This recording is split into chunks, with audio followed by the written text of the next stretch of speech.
Thomson model of atom or plum pudding model of atom.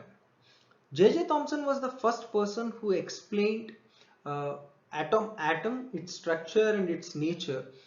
So according to him, he considered atom may be in the shape of sphere.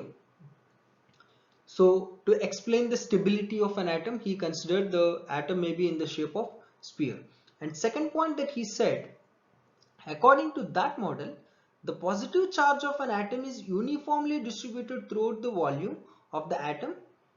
That means the total volume of the sphere is being completely filled up with the positive charge, and the total mass of the atom also been contributed by the positive charge.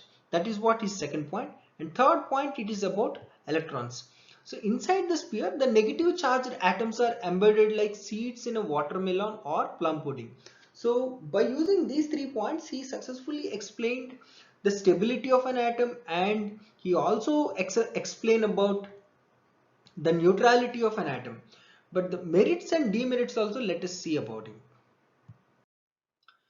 When it comes to merits, the first one, as we discussed, it successfully explains the neutrality. That means the total charge of an atom is 0. And it is also explained about the stability, since the total positive charge, which is basically contributing the total net mass of the atom, is spread all over the volume of a sphere. Therefore the total mass is stabilized. That means the atom will be stabilized. And when it comes to demerits,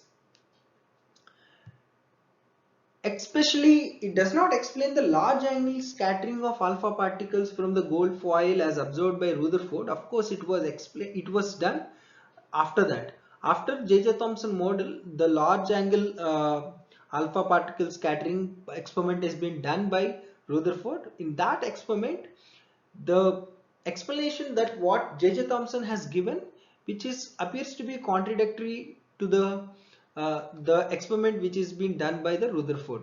So this is the main demerit of J.J. Thomson model.